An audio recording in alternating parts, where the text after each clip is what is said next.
Satuan Reserse Kriminal Polres Tasikmalaya Kota terus bergerak cepat melakukan penyelidikan mendalam terkait kasus penemuan mayat seorang laki-laki yang ditemukan mengambang di aliran Sungai Citandui, Kecamatan Purbaratu, Kota Tasikmalaya.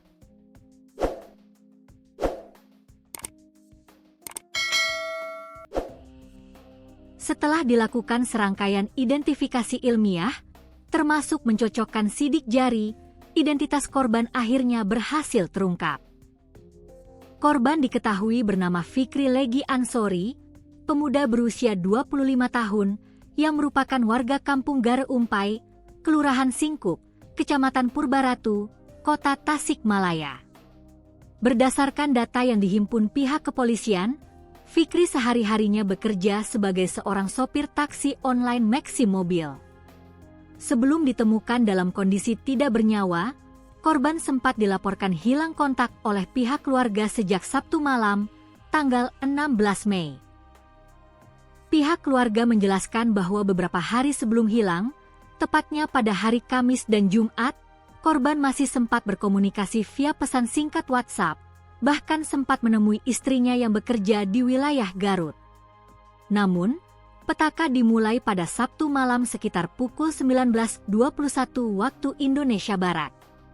Sejak saat itu, korban mendadak putus kontak dan tidak bisa dihubungi sama sekali, hingga akhirnya jasad korban ditemukan oleh warga di Sungai Citandui pada Selasa siang.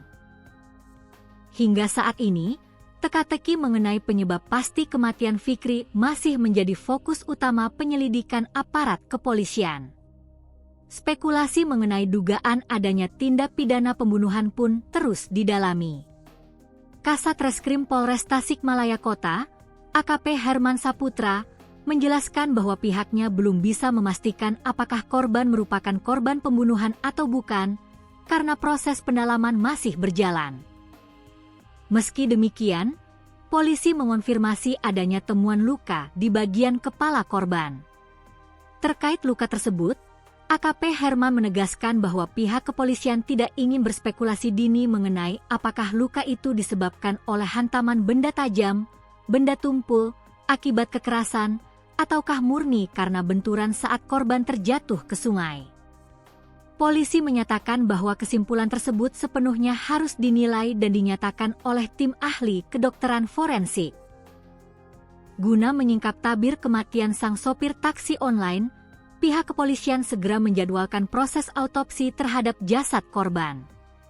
Selain memeriksa kondisi fisik korban, polisi juga mengumpulkan keterangan dari pihak keluarga terdekat. Berdasarkan penuturan pihak keluarga, korban dikenal sebagai sosok yang sangat pendiam. Fikri cenderung menutup diri dan hampir tidak pernah bercerita atau mengeluh kepada siapapun setiap kali dirinya sedang menghadapi suatu masalah. Kini, pihak kepolisian masih terus mengumpulkan bukti-bukti petunjuk di lapangan demi membuat terang peristiwa ini. Apakah kematian Fikri Legi Ansori murni karena kecelakaan, ataukah ada motif kriminalitas lain di baliknya? Kita tunggu saja hasil autopsi resmi dan perkembangan penyelidikan lebih lanjut dari Polres Tasikmalaya Kota.